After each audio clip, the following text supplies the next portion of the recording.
Salut, très contente de partager avec vous aujourd'hui. Ça fait un bon bout, nous n'avons pas fait de cœur à cœur, de causerie, de parler franchement, vous savez. Avec des temps compliqués que des personnes peuvent passer, des temps tellement difficiles. Aujourd'hui, le but de cette vidéo, si je peux dire le centre, le topic, le thème de cette vidéo, c'est juste encourager une personne à persévérer. Le thème c'est persévère, le temps de la moisson arrive. Persévère, ton temps de récolter arrive. Yeah, très bientôt ça arrive. Vous savez, pour donner le contexte de ce partage, voilà, c'est un encouragement dans le sens global. Tellement des fois dans la vie, tu passes par des situations difficiles. Un moment, tu penses que tu peux souffler parce que tu vois ce par quoi tu es passé, tu vois la délivrance que Dieu t'a accordée. Bon, tu penses que tu peux souffler, que oh, enfin, mon temps de délivrance est arrivé. Ah wow, c'est encore reparti. Tu te retrouves encore dans certaines difficultés. Tu dis que mais Seigneur, je pensais qu'au moins à ce moment je pouvais me reposer, je pouvais souffler.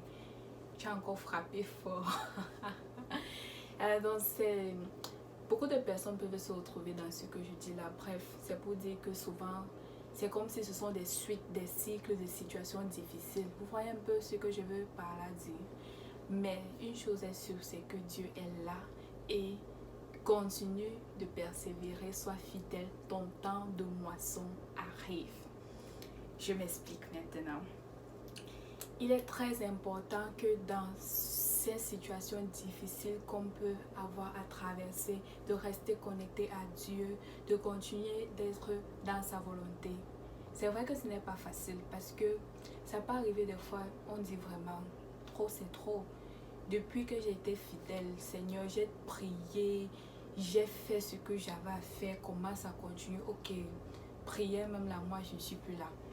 Quand on dit jeûner ou chanter à Dieu, pardon, depuis que je chante là, ça a changé quoi. Est-ce qu'il m'écoute même? Est-ce que ma prière touche même le plafond de la maison?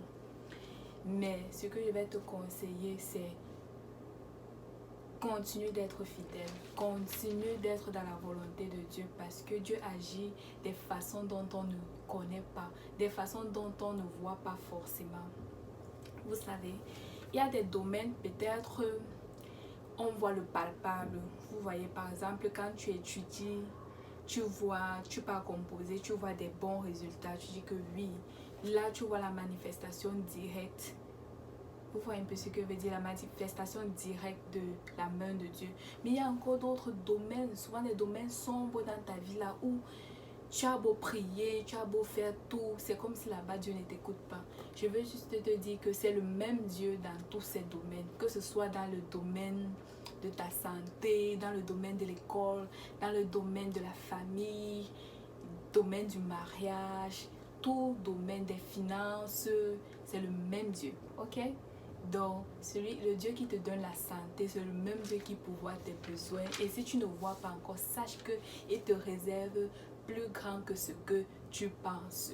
Le meilleur est à venir. Continue de semer. Continue de semer. Continue de faire ce que tu as à faire. Et ton temps de récolte, Dieu te surprendra parce que c'est lui qui détient le bon timing. Et il y a une chose que je vais relever, c'est que moi, par mon expérience, j'ai remarqué que lorsque nous sommes dans la volonté de Dieu, c'est la joie. Beaucoup de personnes vont te demander pourquoi tu es toujours joyeux. C'est parce que tout tient bon dans ta vie. Non, ce n'est pas parce que tout est fantastique, mais c'est parce que je suis dans la volonté de Dieu. Et parce que je suis dans la volonté de Dieu, je sais qu'il est sur le trône et tout va bien. Et du coup, je suis dans la joie. Tu ne forces pas en fait, ça vient seul, vous voyez un peu. Donc il y a du bonheur à faire la volonté de Dieu, même si tu passes par des situations difficiles. Ce n'est pas facile, mais dis à Dieu que même si je ne vois pas ta main, je ne te quitterai pas. Je vais toujours continuer à faire ce que tu me demandes de faire. Je serai toujours à mon poste. Je te fais confiance. Je crois et je sais que tu accompliras toutes tes promesses dans ma vie. Voilà. Les difficultés, le fait de faire la volonté de Dieu n'empêche pas qu'il y aura des difficultés. Jésus a dit dans la Bible que vous aurez des tribulations. Ah, moi-même, je n'aime pas trop entendre ça. Parce que ce ne fait pas bon à la chair. Quand on passe par des tribulations, ce n'est pas du tout confortable. Je vous mens pas. De par mon expérience, je ne sais pas pour vous. Peut-être que vous aimez ça. Moi, j'aime pas. Ce n'est pas du tout confortable. Mais Jésus nous dit dans la Bible que vous aurez des tribulations, mais soyez tranquilles parce que j'ai vaincu le monde. Il dit, continuons d'avoir confiance à lui parce qu'il a déjà vaincu.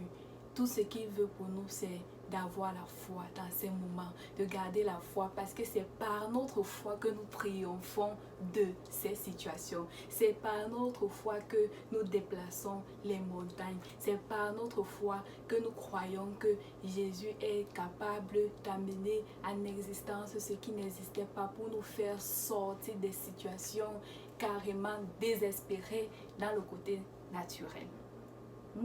J'espère que nous sommes toujours ensemble. Dieu est capable d'accomplir dans notre vie, dans ma vie, dans ta vie, ce qui est incroyable aux yeux des hommes.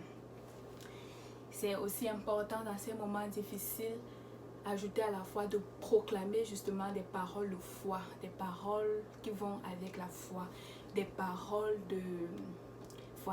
des paroles de bénédiction à notre endroit, ce qu'on veut voir s'accomplir. Je vais nous partager certaines paroles. Par exemple, tu peux dire, proclamer, ma vie est un témoignage des œuvres particulières que Dieu est capable d'accomplir. Et je déclare que dans ma vie et dans ta vie, une grâce spéciale nous accompagne. La grâce de Dieu nous accompagne parce que nous sommes nés de Dieu. Nous sommes des enfants de Dieu. Et 2 Corinthiens 2, verset 15 nous dit, nous sommes en effet pour Dieu la bonne odeur de Christ parmi ceux qui sont sauvés et parmi ceux qui périssent. Déclare avec moi, je suis en effet la bonne odeur de Christ pour Dieu. Dans mon environnement, partout là où je passe, je dégage la bonne odeur de Christ. Quand j'arrive au travail, la bonne odeur de Christ. À la maison, la bonne odeur de Christ. En route, la bonne odeur de Christ. Oh, ça sonne bien, la bonne odeur de Christ. La bonne odeur de Christ. La bonne odeur de Christ. Yeah, c'est ça. Je suis une personne sur qui Dieu peut compter pour faire éclater sa gloire. Allez! Et ma motivation et ta motivation dans des moments difficiles ne dépendent pas. En fait, notre motivation ne dépend pas des circonstances par lesquelles nous traversons. Sinon, ce sera que dans les bons moments, dans les beaux jours, ok, je suis motivée. Mais quand il y a déjà trop de difficultés là, ok, je ne suis plus moins motivée. Non. Ma motivation ne dépend pas de mes circonstances, mais elle dépend de la grâce de Dieu, du feu que Dieu a déposé en moi. C'est ça. Donc si tu passes dans des moments difficiles et tu n'as plus beaucoup de motivation, mais ton désir c'est de persévérer, comme on a dit dans le thème, si c'est ton désir, demande à Dieu de ranimer le feu, de ranimer la passion, de ranimer son feu qu'il a déposé en toi. Nous connaissons ce chant de Maria Adé qui dit « Seigneur, viens ranimer le feu que tu as mis en moi.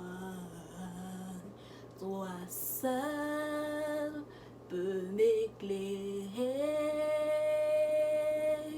Viens, Seigneur, m'ouvrir les yeux. Manifeste ta présence et qu'on Envoie-moi de ta puissance, revêt-moi de ta sainteté, soutiens-moi par ta beauté. Bon, c'est entre Maria Adé et Tabitha le maire, si je ne me trompe pas. Donc ça doit être ta prière. Seigneur, je veux garder la motivation, mais ma chair est faible. Je n'arrive pas. Ranime en moi le feu que tu as déposé à moi. Afin que ma motivation ne dépende pas de mes circonstances, mais de ce feu-là qui brûle. Que lorsque mon corps veut un peu retracter là, non. Il y a comme dans mon cœur, Jérémie disait dans Jérémie, je crois, 1 verset 7, il y a dans mon cœur comme un feu qui brûle en moi et je ne peux me retenir. Vous voyez un peu? C'est de ça qu'il s'agit. C'est ça. Et que le désir d'être approuvé par Dieu soit ce qui importe le plus pour toi. Ça va beaucoup t'aider dans des situations difficiles. Certains vont te dire, certains me disaient quand j'étais beaucoup au chômage que comment ça tu continues toujours d'aimer Dieu, de parler de lui, de faire sa publicité. Pourtant, tu passes par des situations difficiles, tu continues d'être fidèle. Tu fais ça comment? Tu n'as même pas le travail. Depuis là, il ne change pas ta situation. Non, je veux être approuvé par Dieu. Ce n'est pas les choses qu'il me donne qui conditionnent mon amour pour lui, parce que je sais qu'il m'aime. Je sais que si aujourd'hui je n'ai pas telle chose, demain tout ira mieux. Je sais que Dieu agira dans ma vie parce qu'il est fidèle. Dieu n'est pas un homme pour mentir. S'il m'a fait la promesse, il l'accomplira tôt ou tard. Et il a toujours le bon timing. Est-ce que tu peux dire bon timing? Le bon moment appartient à Dieu. Et nous avons ce verset d'Ésaïe 49, des 5 à 6 qui nous dit: car je suis honoré aux yeux de Dieu. Je suis honoré aux yeux de l'Éternel et mon Dieu est ma force. Toi qui passes par des situations difficiles, le Seigneur est ta force et tu es honoré aux yeux de Dieu. Donc, persévère, et il te dit qu'il t'établit pour être la lumière des nations et pour porter son salut jusqu'aux extrémités de la terre. Sois calme, sois au repos.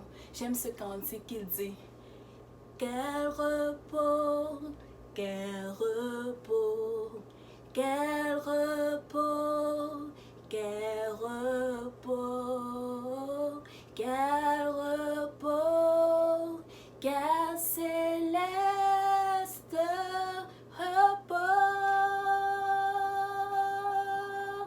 quel repos céleste, Jésus, d'être à toi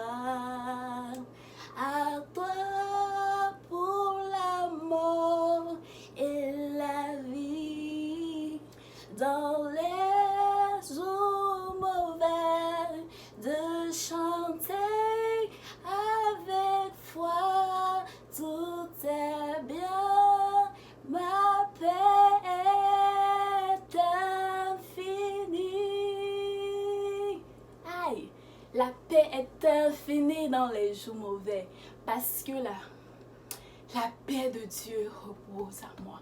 La paix de Dieu repose en toi dans les moments difficiles. Tu reçois la paix.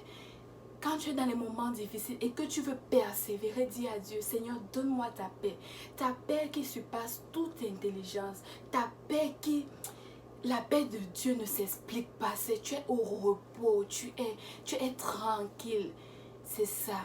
Demande à Dieu de te donner sa paix dans des moments compliqués. Dans des moments compliqués. Et tout, c'est par la grâce de Dieu. Tout ceci, c'est grâce à la grâce de Dieu. Quelle tautologie, vraiment. Je te remercie d'avoir pris ce moment pour écouter cet encouragement à persévérer dans les moments difficiles, à persévérer parce que quoi? Parce que ta saison de récolte est en train d'arriver. C'est vrai. C'est vrai que ce n'est pas facile, mais avec ces astuces que je nous ai données, de croire en Dieu, de garder la foi, de proclamer des paroles de foi, de prier Dieu pour qu'il nous donne sa paix, la paix dans le trouble, sa paix infinie, un repos céleste. Et du coup, tu seras toujours joyeux, même quand tout ira mal. Mais parce que Jésus est sur le trône, nous le croyons, nous le déclarons, même si nous ne voyons pas encore, que tout ira bien, tout va bien, parce que Christ est là. Par la grâce de Dieu, tout va bien. Soyez bénis, à la prochaine.